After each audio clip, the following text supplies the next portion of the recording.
Welcome to my channel and another new video.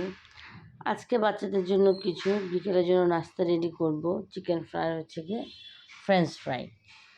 Chicken ফ্রাইয়ের জন্য চিকেনটাকে আমি ছোটো ছোটো কেটে ঝরিয়ে নিয়েছি। এখন আমি সব মশলাপাতি দিয়ে নিলাম।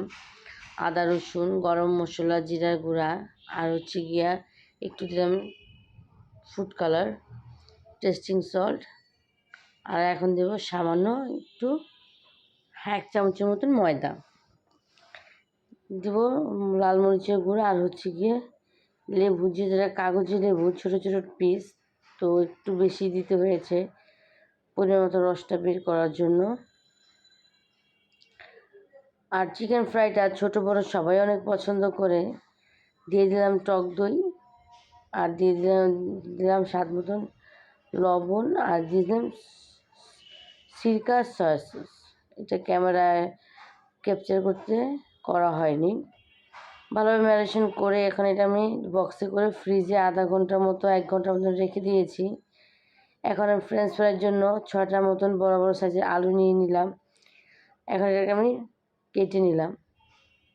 এখন আমি কড়াইতে একটা গরম পানি বসিয়ে দিয়েছি, আর ফ্রেঞ্চ ফ্রাইটা দিয়ে দিলাম। একটু একটু করে সবগুলো ঢেলে দিয়ে দিয়েছি স্বাদ মতন লবণ, যাতে সেদ্ধর সময় লবণটা ভিতরে ঢুকে। ফ্রেঞ্চ ফ্রাই, চিকেন ফ্রাই ছোটো বড়ো সবাই অনেক পছন্দ করে। আমার 2টো বাচ্চা তো অনেক পছন্দ করে মাশাআল্লাহ। 4 ভাই বোনের জন্য তৈরি করেছি, তাদেরকে সন্ধ্যা নাস্তা হিসেবে দিচ্ছি। এখন এটাকে ঝরিয়ে নিলাম ভালোভাবে।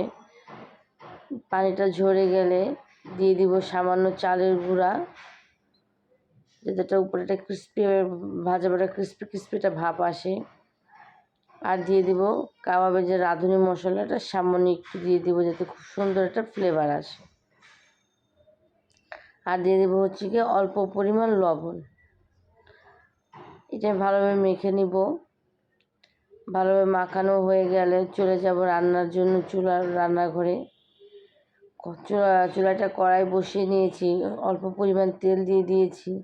এখন এক এক করে দিয়ে দেবো হচ্ছে গিয়ে চিকেনটা। 5 পিস চিকেন দিয়ে নিব অল্প অল্প করে। আর আমার চিকেনের সাইজগুলো বেশি ছোটও না, আবার একবারে বড়ও না, একদম মাঝারি সাইজের। এক এক করে 5 পিস দিয়ে নিলাম। আর আমার মেয়েটা অসুস্থর জন্য এখন একটু চিকেনটাই খেতে চায়, ভাতটাতে খুব একটা খেতে চায় না। চিকেন, আলু ভাজা এগুলোই খুবই পছন্দ করে।